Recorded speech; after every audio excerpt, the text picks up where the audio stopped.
So, look at all this crazy stuff I got here. So, we sent back the two supposedly cast iron frames. One of them was not magnetic. They were both designed for really short coils. Anyway, I'm just going to make a video here and show you guys how to put a tattoo machine back together. Since this one's apart, everything's out of it. This is a $6 machine on Amazon. The coils aren't real heavy. Yeah, I think they were advertised as like 8 wrap. Now, you can kind of look down in here and sort of count the wraps. You know, the wraps and all that are going to vary depending on, like, you know, like the size of the cord that they're wound on and the height of them and all that. So I think it's just generally kind of a ballpark thing. So this is pretty cheap frame, but, you know, I actually never used to like these kind of frames, but they're super simple and they're magnetic and you don't need a yoke and you don't have to worry about whether or not they're cast iron because they're just bent steel stamped, you know, metal. Could be a little thicker, that would be nice, but it works. You can tattoo with it. So anyway, we got this piece back here and this piece here, so you're going to need to get your coil in here. There's going to be a spacer in between here because when your armature bar comes down, you need to be able to have the front coil up just a little bit higher. So you would take a coil like this and you would assemble it into here, okay? So we start by grabbing one of these, put it through here, and then we're going to find our washer. It's going to be really thin, so I'm like having a hard time picking it up. Okay. And you want to make sure that you put the smooth side down on the frame so you don't damage the paint. There's always a not smooth side on a washer, especially ones really thin like that, because they stamp them out. And so you want it to be on the side that's smooth. And that's just a little pet peeve of mine. I mean, it's not necessarily important, but, you know, if you take pride in what you do, then make sure you do that. So get this one in here. Don't tighten it down all the way yet. Just get it kind of close. And then, okay. Now these are all going to be M4. There's a little slot here, if you guys can see this, but, you know, that way you can, you know, get it this way or that way if it's too close. So, but these machines are $6 on Amazon, and sometimes I see a yellow one that looks like this for $4. And, you know, I mean, if you already know what you're doing, you know how to tune a machine, you can use one of these. They'll work just fine. And you could, you know, have 2 or 3 of them. And the only reason that I like to buy most of these kits and stuff like that is basically you don't already have power supply, or, you know, you don't have a foot switch, and you really do get a really good deal when you buy. Like I bought, like, these 2 are cast iron machines, and they hit real hard. They're small. They're like a mini machine. They hit real hard. And they came with one of the wormhole digital supplies and one of them really terrible foot pedals. But it was like, okay, you get 50 needles, you get 2 machines, you get a power supply, you get your clip cords, you get some ink, so you get an ink tray and all this stuff for $27. I mean, you really can't beat that. So you go ahead and buy that, and then go pick out something else like this one here, which is a copy of a Spalding. And, you know, I think this was like on sale $23 for Amazon Prime. And it's usually $37. This is, I mean, it's like, wow. And then you can buy like these, you know, they're not magnetic frames and they have a yoke, but they work good. And I haven't tried the other one that came with it, but that was 20 bucks for 2 of them. So once you have all the other goofy crap that you need, you know, I mean, it's not that big of a deal. So we got this here, and then we need to get our top part here. Let me see if there was supposed to be something else there. I think they really did have it right up against it. These are really cheap, like aluminum stamped crap, but they work. So before we put that on though, what I like to do is have the armature bar on, that way I can adjust it. I'm going to get this the rest of the way through here, because it's got rubber here and there. If you're assembling one of these from scratch, you probably won't have the rubber pieces. You'll just be using an insulator of some such. It has to insulate though, because you know this part is separate from that part. So if you're putting together a machine, make sure that you have rubber here and here, or plastic that, you know, goes inside of there, and it keeps this screw from touching the frame, because this is a switch. This part between here and here, you have electricity going through here through the armature bar, and it goes to that part here, and when it pulls the bar down, it breaks the circuit and the magnet releases, and then the armature bar springs back up and touches this thing and causes it to magnetize all over again, and that's what makes it work. It's just a very not complex, a very simple, you know, setup. So we got our bar here, which seems to be of actually pretty good quality. You'll have the little rubber O-ring on here, and that kind of just gives it a little bit of cushion for the spring. We get our washer here. The washer goes on the top, so just like so. You can actually just put this on first, because the spring is slotted.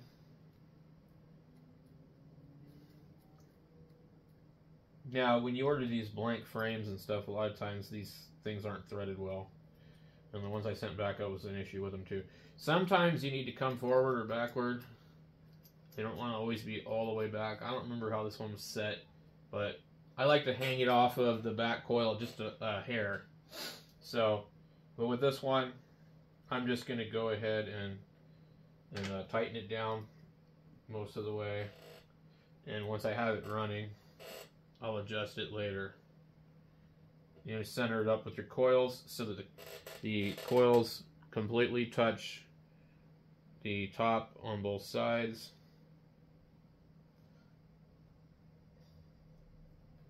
And then after you do that, every time you tighten it, it's probably going to wiggle. You'll also have to sight the pin through here later on, but we're not that far yet. Okay, so we got this screw here, and you got our contact part here, and then we made a washer over here for one of them. I don't remember where it came off of, but basically, I mean, usually there's a washer here to keep things separated enough to where the spacing is correct.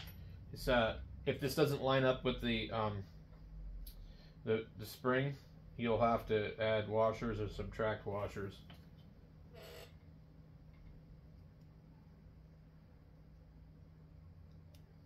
And I wanted to show you guys here. Okay, since I have to back this out, and if you see this, there's a lip to that, so it sits down in there. And that's what keeps it isolated. So that way, inside the metal part of the frame, there is plastic. So there's no way for the screw to slip over and touch. Okay. I believe that we've got a part here that didn't go on this, which makes sense. So to take it off, because it sits out too far with it on there.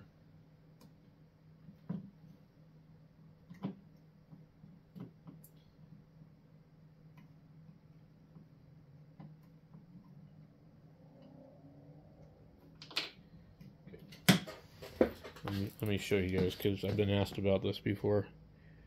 You see that, how that lip sits right here? Okay, when both of these are on here, they're going to sit right in the hole here, just like this. And there's no way for this to touch the metal of the frame. If you don't do that, this thing is not going to run. Has to be on there.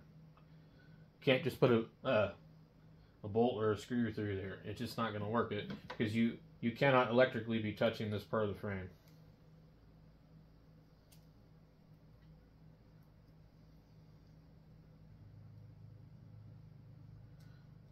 Now, if you take these apart too many times, you might wear these pieces out. So, but I advise anybody that's new, learn to set your machine up. You should be able to just take it completely apart, and you should be able to figure out what you need to do to make it work. So if somebody came in and took all your machines apart, you should be able to figure out how to put them back together on your own. And that way, if you're tattooing and you have problems, you can troubleshoot whatever the hell is wrong with the machine. This one here is basically a liner, the way that it's set up. I think that was on something else. So and there was a washer up on the top of this.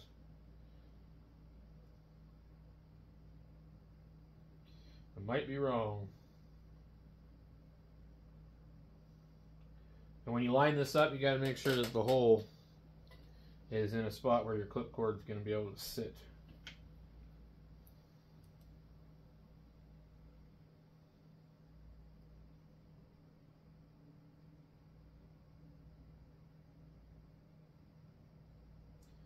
Sometimes you'll have to grab it with a pair of pliers or something before you snug it up. Let's see. So,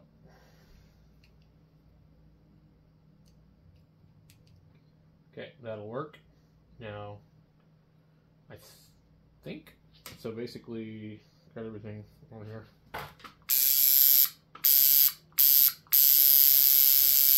And it runs really fast where it's set. But that's because the gap is really small. Okay. So, look through here. Check it out. Make sure it's straight. And then, you want to cinch this thing down. But first, let's get the part that we left out.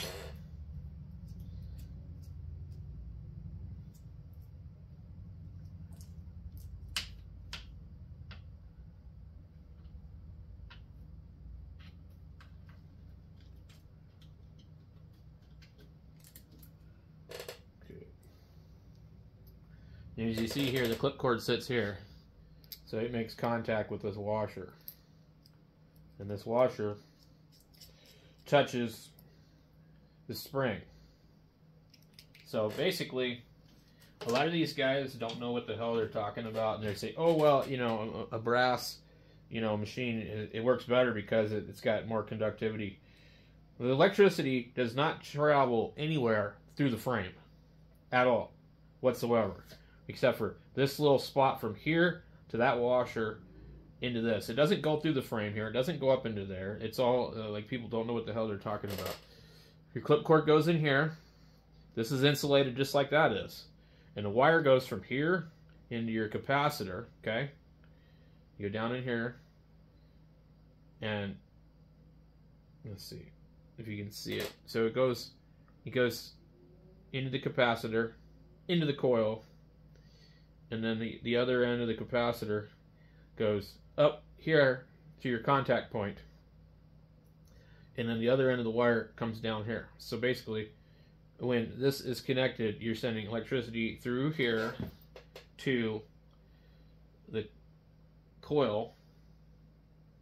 Where'd it go?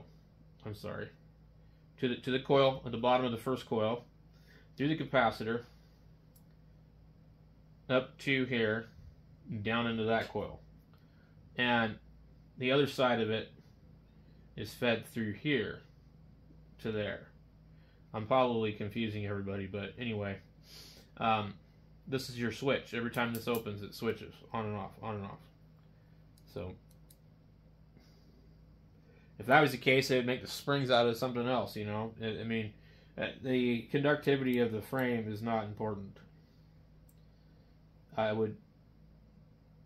They're like, oh, you know, cast iron is it's a bad conductor. You're not sending any electricity to the frame, but you are magnetizing the frame if it's cast iron or whatever it is. So that is something to consider. I don't know if it's super important. I've used machines that have been non-magnetic frames. I even had a machine I bought from Superior a long time ago. It was plastic. It's called a Superior Raven, and it is a plastic framed machine. It has a little yoke down the bottom.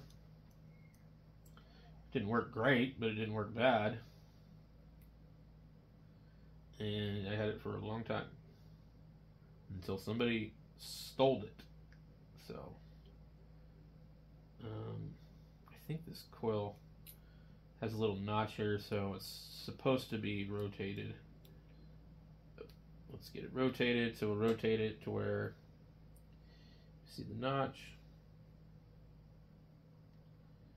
Yeah, there we go. No, I don't like that. Now I can see the wire over here. That's another thing too. You got to be careful about like stuff like this. So, because if the wire gets exposed here and it vibrates up against things, you'll end up with problems. So, I haven't had this out very many times, so just once. So this is probably how it was. I just didn't bother to look at it really. It's just a $6 tattoo machine, and I can show you guys how to put it back together. So we got everything good there. Let's see.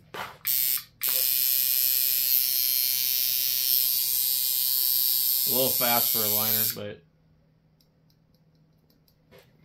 probably too fast. So you just go in here, loosen that, back this up again. If you're going to be shading, probably about a nickel thick. Tighten that.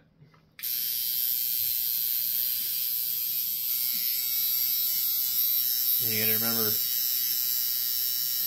make sure your clip cord and everything is good.